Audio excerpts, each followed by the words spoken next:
All right, we've got James Birch here, one of Australia's best shooters, always on the podium in the PRS, and we've got his beautiful AI here. So Birchie, tell us about your rifle setup and why you have it set up this way. Yep. No, it's an Accuracy International AI ATX. It's the current competition spec chassis version of the AT and AX rifle. I've got a 24-inch proof carbon this is a stainless 6.5 Creedmoor barrel with a TMB, the version 1 muzzle brake on the end of it. I shoot 140 grain Hornady ELDM factory match ammo out of this one. Coming back, just the Knife Force Attacker, the 7-35. I use the Tremor 3 reticle because I don't dial too often. I hold over for the most part. Sawtooth rifles, weights, I've got 6 of them. I don't have any internal weights at the moment. The MDT Skypod with some different bits I've done to that. Spur mount and the folding stock. I added the hinge to this just to make it easier to transport and easier to clean. Yeah, and then we just got a bag rider we're working on in the background. Yeah, cool. Yeah. And how much does it weigh? It's 10.1 kilos. Okay. About, with the 6 Creed barrel on, which is pretty much the same thing as this. So it's about 10 kilos. Yeah, okay.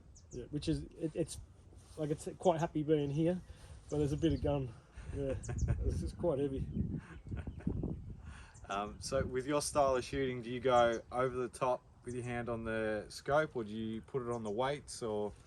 I've got grip tape on the top, I've got grip tape on the sides, and I've added a little bit down the bottom as well under here just to give it traction depending on where I grab it, you know, like even underneath sometimes, under the scope, on the scope, down the side. For the most part now I tend to run my thumb on top of the weights. Yep. Or if I've got the rail mounted plate, I'll push down on that and drive it from the front.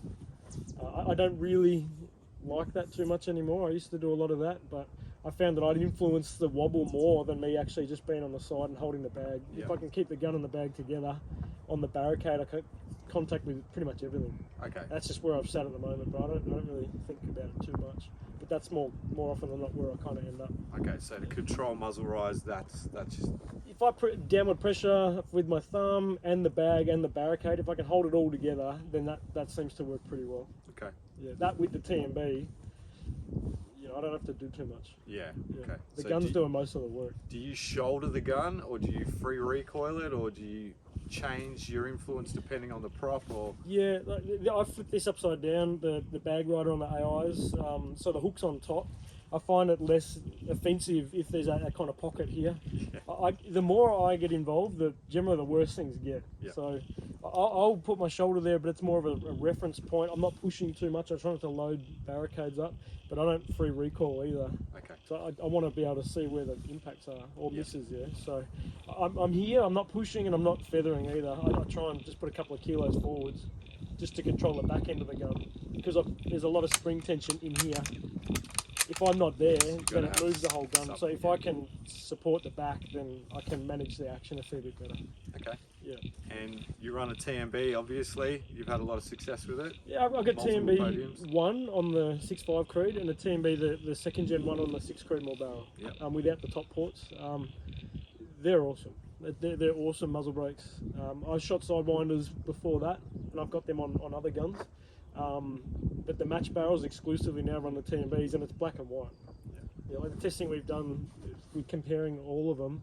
The TMBs, it's a snappy, quick, aggressive kind of kick, but it's so much less recoil, heaps more controllable than any of the other muzzle brakes. It's awesome. And as soon as I put it on, I didn't even tune it. I didn't even do anything. I read the instructions, chuck it on, smash it tight, do the grub screws up, and then shoot it. And automatically, like straight away, the groups started to reduce anyway. I'm shooting factory ammo. That's why I was drawn towards this. Yeah, absolutely. It was the first time I had the opportunity to really hone it in. Yeah, so to be honest, I haven't even tuned it too much because I haven't found the need to. Like, even just putting it on made my groups get smaller.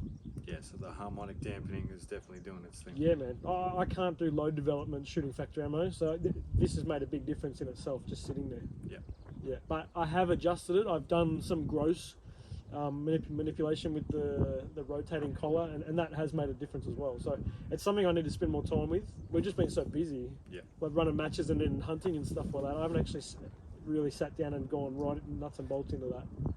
but it's already shooting better than it was, and you know I don't know how much more I'm going to get out of it. It's already around a half-minute kind of gun anyway. So Yeah, cool. yeah, it's awesome. Right, sweet. Well, that's about it. Birchie runs low vis gear, so if you do want a Armageddon gear bag or some awesome swag or one of those neat hats, hit up low vis gear, and yeah, we'll see you on the next one. Thanks, man.